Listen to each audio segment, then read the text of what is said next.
এই যে বন্ধুরা, আজকে আবার একটা নতুন ভিডিও নিয়ে চলে এলাম তোমাদের মাঝে। এটা কি বলো তো? অনেক পুরনো জিনিস।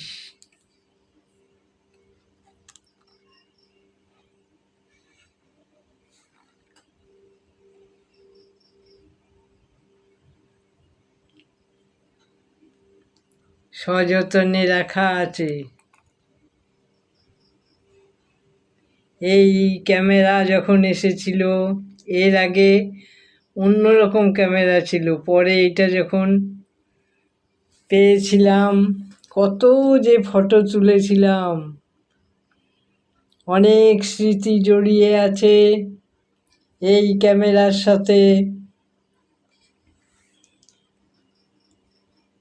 তখন আর কোনো কিছু মানে মোবাইল তো ছিল না, তখন ফটো তুলতে হতো ক্যামেরা। এখনও যে ক্যামেরার কদর নাই তা না, এখনও আছে কদর, কিন্তু এখন এই ক্যামেরা দিয়ে কেউ ফটো তোলে না।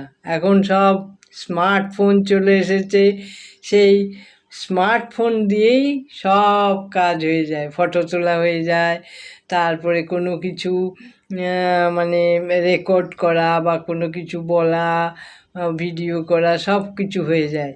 কিন্তু তখনকার দিনে এইরকম ছিল না।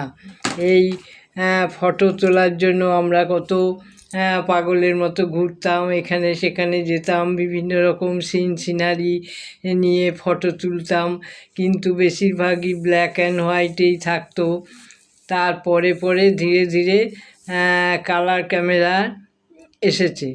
তো এই ব্ল্যাক অ্যান্ড হোয়াইট ফটো তখনকার দিনে ছিল, যেমন সিনেমা দেখতাম আমরা ব্ল্যাক অ্যান্ড হোয়াইট, সেরকম ফটো আমরা ছোটোবেলায় অনেক তুলেছি, কিন্তু সেই ফটোগুলো আজকে আমার কাছে নাই। যে থাকলে তোমাদের দেখাতে পারতাম, কোথায় হারিয়ে গেছে। তাও কয়েকটা আছে আমার, মানে স্টুডেন্ট লাইফের ফটো, সেইগুলো দেখাবো, আমি এই ভিডিওতেই পোস্ট করব। তারপরে আমার পরিবারের ফটো কিছু আছে, সেইগুলো এই ভিডিওর মাধ্যমে দেখাবো তোমাদের। সেইগুলো সেই আগেকার দিনের photo, black and white photo. তখন তো কালার ক্যামেরা, কালার কিছুই ছিল না। এখন কালার ক্যামেরার আবিষ্কার হয়েছে, সব colouring photo, and black and white photo এখন আর ভালো লাগে না।